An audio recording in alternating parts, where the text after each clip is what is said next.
कहते हैं कि किस्मत से ज्यादा किसी को कुछ नहीं मिलता। हाथ की लकीरें कब आपको फर्श से अर्श तक पहुंचा दें और कब अर्श से फर्श पर ले आएं, ये समझ पाना बेहद ही मुश्किल है। तनुश्री दत्ता की जिंदगी में ये बातें एकदम सटीक बैठती हैं। 90 के दशक में तनुश्री दत्ता इंडस्ट्री की टॉप अदाकारा मानी जाती थी। तनुश्री दत्ता के करियर के सितारे बुलंदियों के शिखर पर थे। हालांकि अभिनेत्री से एक ऐसी गलती हो गई जिसकी वजह से उनका फिल्मी करियर खत्म हो गया। तनुश्री दत्ता आज भले ही बड़े पर्दे से गायब है, लेकिन एक समय था जब हर कोई उनकी बोल्डनेस को देखकर उनका कायल हो जाता था। तनुश्री ने इमरान हाशमी संग अपनी पहली फिल्म आशिक बनाया आपने से ही इंडस्ट्री में अपनी एक अलग पहचान बना ली थी। हालांकि एक्ट्रेस की ये शोहरत ज्यादा दिन तक नहीं टिक सकी। एक घटना की वजह से तनुश्री ने बॉलीवुड इंडस्ट्री से दूरी बना ली और देखते ही देखते अध्यात्म की खोज में निकल गई। आइए जान लेते हैं उनके फिल्मी करियर से लेकर उनके संन्यास लेने तक की कहानी। तनुश्री दत्ता का जन्म 19 मार्च 1984 को झारखंड के जमशेदपुर में हुआ था। तनुश्री दत्ता बंगाली परिवार से आती थी। उन्होंने वहीं से अपनी स्कूली पढ़ाई की। ग्रेजुएशन करने के दौरान वेब मॉडलिंग करने लगी थी और पढ़ाई बीच में ही छोड़ दी। इसके बाद साल 2004 में तनुश्री दत्ता ने मिस इंडिया यूनिवर्स का खिताब जीता था। उसके बाद तनुश्री दत्ता ने मिस यूनिवर्स 2004 में भारत की तरफ से भाग लिया, जिसमें वह टॉप 10 में जगह बनाने में कामयाब रही। तनुश्री दत्ता ने साल 2005 में फिल्म आशिक बनाया आपने से बॉलीवुड में डेब्यू किया था। फिल्म में उन्होंने इमरान हाशमी के साथ काफ़ी बोल्ड सीन दिए थे, जिससे वह काफ़ी चर्चा में आ गई थी।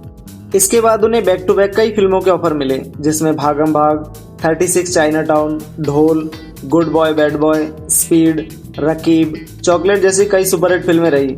लेकिन इसके बाद ऐसा कुछ हुआ कि तनुश्री दत्ता ने अचानक से बॉलीवुड को अलविदा कह दिया और अध्यात्म के रास्ते पर चली गई। हालांकि तनुश्री दत्ता के बॉलीवुड से अचानक चले जाने के बाद हर किसी को यह बात खटकने लगी कि आखिर तनुश्री दत्ता अचानक इस तरह छोड़कर कहाँ चली गई। तनुश्री ने अपना करियर खत्म होने के पीछे का कारण नाना पाटेकर को बताया जाता है कि तनुश्री जब साल 2008 में फिल्म ओके हॉरन प्लीज की शूटिंग में व्यस्त थी, उस दौरान उन्हें एक आइटम सॉन्ग के दौरान नाना पाटेकर के संग स्टेज शेयर करना था। इसी के बाद तनुश्री ने यह आरोप लगाया कि नाना ने उन्हें गलत तरीके से छूने की कोशिश की थी। नाना को गलत बताते हुए तनुश्री ने उन्हें थाने तक घसीटा। हालांकि इसका रिजल्ट कुछ खास नहीं निकला।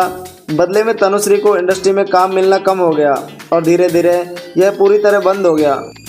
बाद में बॉलीवुड में बिगड़ते करियर को लेकर तनुश्री दत्ता ने खुद खुलासा किया और बताया कि वह डिप्रेशन का शिकार हो गई थी। इससे छुटकारा पाने के लिए उन्होंने ग्लैमर वर्ल्ड को अलविदा कहा था और अध्यात्म को चुना था। यही वजह थी कि वह आश्रम में रहने लगी थी।